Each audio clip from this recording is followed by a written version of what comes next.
नमस्कार, गरजा रायगड सात संवाद या वृत्तवाहिनीत आपलं स्वागत आहे। तर चला पाहूया आजच्या घडामोडी।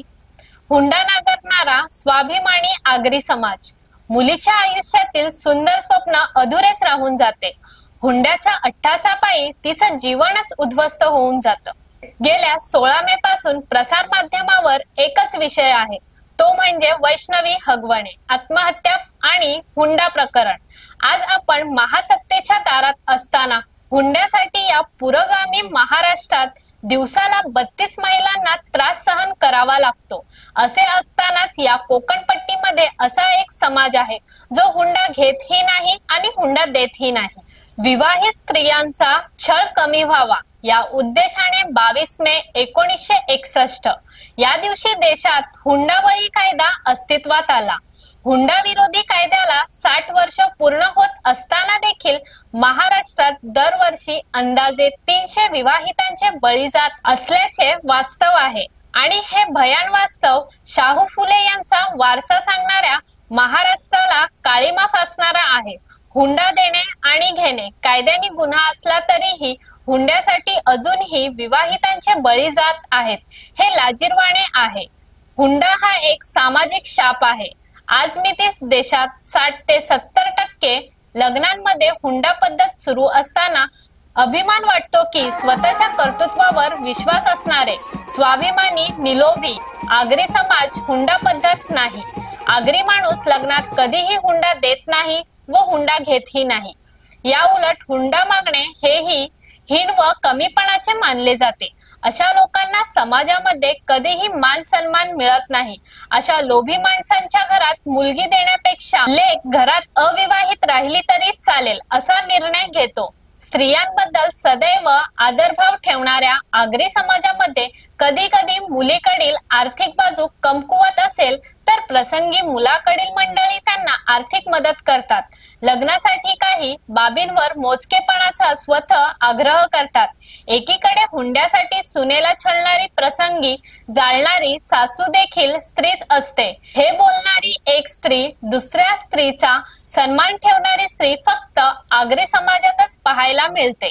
हुंडा पद्धतीमध्ये मुलगा हुंडा देतो, पण आगरी समाजामध्ये अगोदर विवाह झालेल्या विवाहित मुलाला जर का दुसरे लग्न करायचे असेल तर उलट मुलीकडील लोकांना वेगवेगळ्या पद्धतीने मदत करणारी देच पद्धत आहे।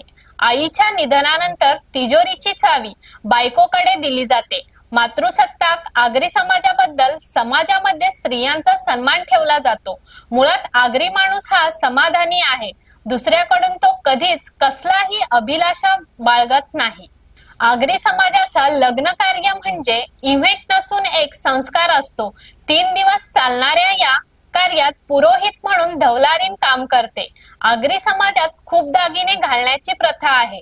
वर्षभर काबाड कष्ट करतील, वेळेला पदरमोड करतील असा हा समाज। यांच्यातील लग्न कार्य प्रत्येक बाबीत संस्कार आहे।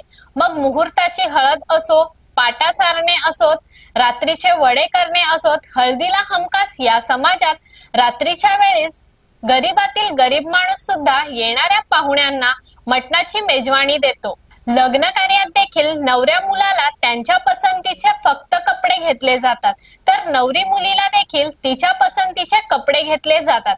या पलीकडे यांच्यामध्ये कोणतेच देवाणघेवाण नसते। असा हा स्वाभिमानी समाज वरातीच्या कार्यक्रमात देखील एक सुंदर प्रथा आहे, ती म्हणजे व्याही भेट। या भेटीत तर समाजाची खरी ओळख आपल्याला पाहायला मिळते। व्याही परस्परांना टॉवेल अथवा शर्ट पीस अंगावर घालतात आणि नातं घट्ट होण्याच्या दृष्टीने साखरेची देवाणघेवाण करतात। एकीकडे हुंड्यासाठी 51 तोळे सोने, 7.5 किलो चांदी, एक फॉर्च्युनर गाडी हे देऊन ही वैष्णवी सारख्या अनेक मुलीला आपले जीव गमवावे लागते, तर दुसरीकडे आगरी समाज स्वाभिमानाने सांगतो की आम्ही हुंडा घेतही नाही आणि हुंडा देतही नाही। भले तरी देऊ कासेची लंगोटी, नाठाळाच्या माथी हाणू काठी असे तुकोबांनी कदाचित आगरी समाजाबद्दलच म्हटले असावे। तर अशाच अनेक ताज्या घडामोडी पाहण्यासाठी गरजा रायगड सात संवाद या वृत्तवाहिनीला सबस्क्राइब करून बेल आयकॉन वरती क्लिक करा। धन्यवाद।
जरा इकडे बघा दोघांनी पण.